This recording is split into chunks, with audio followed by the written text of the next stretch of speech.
내 장막터를 넓혀라. 작은 자리에서 큰 비전을 품으라. 본문 이사야 54장 2절 3절. 요절 이사야 54장 2절. 내 장막터를 넓히며 내 처소의 휘장을 아끼지 말고 널리 펴되 너의 줄을 길게 하며 너의 말뚝을 견고히 할지어다. 오늘 말씀은 이사야 54장 배경이 포로로 잡혀간 이스라엘 백성에게 주신 말씀입니다. 그들의 현실은 무너진 성벽, 황폐한 땅, 흩어진 민족이었습니다. 소망이 없어 보였습니다. 그런데 하나님은 놀라운 말씀을 하십니다. 내 장막터를 넓혀라. 내 줄을 길게 하라. 내 말뚝을 견고히 하라. 내 자손이 열방을 얻을 것이다. 현실은 폐허인데 하나님은 열방을 얻으리라 하십니다. 우리 민족 가운데도 울밑에선 공손하야 내 모양이 처량하다 라는 노래가 있었습니다. 오늘 말씀은 현재의 한계가 아니라 미래의 약속으로 말씀하시는 분이십니다. 오늘도 하나님은 우리에게 장막터를 넓히라 말씀하십니다. 함께 은혜 받는 시간이 될 수 있기를 기도합니다. 1. 작은 자리에서 시작되는 비전. 우리는 종종 이렇게 생각합니다. 내 형편이 너무 작습니다. 나는 가진 것이 없습니다. 내 자리는 너무 미미합니다. 애도 안 될 것 같습니다. 나이가 많습니다. 이를 추진할 능력이 부족합니다. 그러나 하나님의 큰 역사는 언제나 작은 자리에서 시작되었습니다. 근대 선교의 아버지라 불리는 사람이 누구입니까? 윌리엄 캐리의 이야기를 아십니까? 그는 1761년 가난한 집에서 태어나 정규 교육도 제대로 받지 못했습니다. 결국 그는 구두 수선공이 되었습니다. 사람들의 눈에는 그저 보잘것없는 시골 구두장이었습니다. 그런데 캐리의 구두 수선 가게 한쪽 벽에는 커다란 세계 지도가 붙어 있었습니다. 그는 구두를 고치면서도 그 지도를 바라보며 이렇게 기도했습니다. 그레이트 비전, 큰 비전을 품으라. 그레이트 프레어, 큰 기도를 드려라. 그레이트 익스펙테이션, 큰 기대를 하라를 붙여놓고 하나님, 저 땅에도 복음을 보내주옵소서 하였습니다. 주위 사람들은 비웃었습니다. 구두나 고쳐라. 내가 무슨 선교를 하겠냐? 그러나 캐리는 비웃음을 넘어 하나님의 비전을 붙들었습니다. 비전은 현실의 크기에서 시작되지 않습니다. 비전은 하나님의 약속에서 시작됩니다. 우리의 가정, 일터, 교회에서의 작은 자리가 하나님이 큰 비전을 심으시는 출발점임을 믿으시기 바랍니다.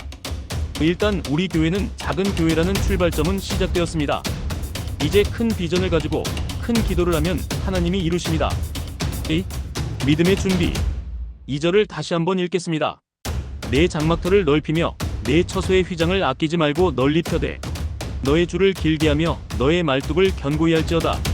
본문은 단순히 넓혀라라고만 말씀하지 않습니다. 3가지 구체적인 명령이 있습니다. 첫째, 장막터를 넓히라. 당시 장막은 집이었습니다. 장막터를 넓히라는 것은 더 많은 사람을 맞이할 준비를 하라는 뜻입니다. 오늘 하나님은 우리의 마음의 장막을 넓히라 하십니다. 내 가족만이 아니라, 내 민족만이 아니라 열방을 품으라는 것입니다. 캐리는 작은 가게에서 열방을 품었습니다. 그는 세계 지도를 바라보며 기도했고 언어를 배우기 시작했습니다. 헬라어, 히브리어, 라틴어를 독학으로 공부했습니다. 왜냐하면 언젠가 하나님이 사용하실 것을 믿었기 때문입니다. 그의 작은 가게는 곧 하나님의 훈련소였습니다. 저는 한국어를 가르칠 수 있습니다. 이제 새롭게 영어를 매일 30분씩 하고 있습니다. 이제 8개월이 되었습니다. 나이 들어서 무슨 영어 공부냐고 할 수 있습니다. 그러나 하나님이 쓰실 것을 믿습니다. 둘째, 줄을 길게 하라.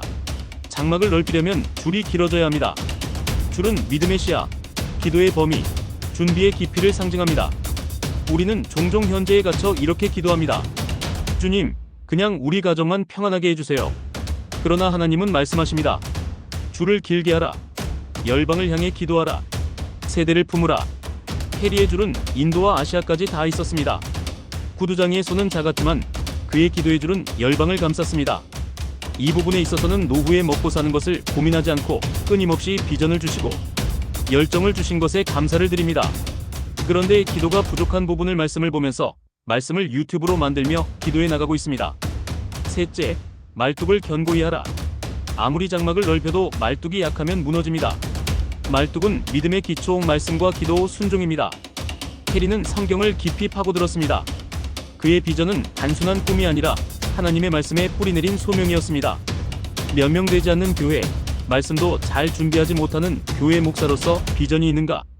준비는 잘하는가? 의문이 수없이 듭니다. 그럴 때마다 내가 하지 않으면 누가 하겠는가? 이것도 못하면 더 열심히 말씀을 연구하겠는가? 하는 생각으로 말씀을 준비합니다. 이렇게 말뚝을 박다가 보면 더 깊이 견고히 박히지 않겠습니까? 3. 열방을 얻는 하나님의 약속 3. 3절을 다같이 읽겠습니다.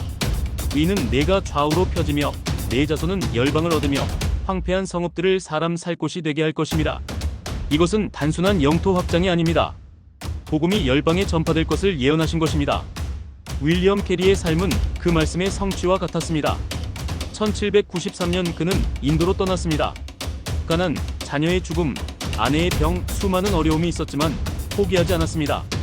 그 결과 그는 7개 언어로 성경을 번역했고 29개 언어 번역의 기초를 놓았습니다. 학교를 세우고 여성 인권을 보호하고 사회개혁에도 앞장섰습니다. 구두 수성공이던 한 사람의 비전이 하나님의 손에 붙들리자 열방을 변화시키는 역사가 되었습니다. 다시 한번 정리해 보겠습니다. 우리 교회, 우리 형편을 보십시오. 이스라엘의 형편과 거의 비슷합니다. 그러니 얼마나 비전이 있습니까? 내가 서 있는 자리, 평범한 가정, 직장, 교회 봉사. 그것이 하나님이 비전을 주시는 출발점입니다. 그럼 줄을 길게 하고 있습니까? 기도의 줄을 더 멀리 뻗으십시오. 내 가정에서, 내 교회에서 민족을 넘어 열방까지 기도하십시오. 우리가 국가와 민족을 위해 나아가 우리 선교사님들이 가 계시는 곳을 위해 기도의 줄을 놓지 말기를 바랍니다. 그리고 강원도 동부가 플랫폼을 위해서도 기도할 수 있기를 기도합니다. 우리 교회가 작지만 기적의 기념교회를 교회로 두고 있고 그 땅에 컨테이너 전기를 가설을 위해 헌금하고 준비하고 있습니다. 그곳을 통해 펼쳐질 엄청난 비전 또한 하나님이 주신 줄인 줄 믿습니다. 마지막으로 나는 말뚝을 견고히 하고 있습니까? 질문해 보시기 바랍니다. 말씀과 기도로 뿌리를 내리는 것입니다. 믿음의 기초가 견고할 때 하나님은 우리를 통해 큰 일을 이루십니다. 반드시 역사하실 것입니다. 우리 교회에는 이미 한국과 베트남을 연결하는 화훼집사가 있고 정집사 가정이 있지 않습니까? 저희들 또한 선교사로 다녀왔지만 선교를 어떻게 해야 할 수 있는지 조금은 알고 있습니다. 나머지는 하나님이 역사하셔야 한다는 것도 믿습니다. 우리의 형편은 문제가 아님을 믿습니다. 역사하여 주시기를 기도합니다. 결론적으로 하나님은 우리에게도 말씀하십니다. 내 장막터를 넓히라. 줄을 길게 하라. 말뚝을 견고히 하라. 그럴 때 하나님은 우리의 삶을 통해 가정을 변화시키고 교회를 살리며 열방을 변화시키실 것을 믿습니다. 기도하겠습니다. 하나님 아버지, 우리가 부족한 것을 다 갖고 있다는 것이 감사합니다. 이제 하나님이 역사하실 차례입니다. 오늘도 하나님께 큰 것을 기대하고 하나님을 위해 큰 일을 시도하는 비전교회 믿음의 성도들이 되게 축복하여 주시기를 기도합니다. 예수님의 이름으로 기도합니다. 아멘.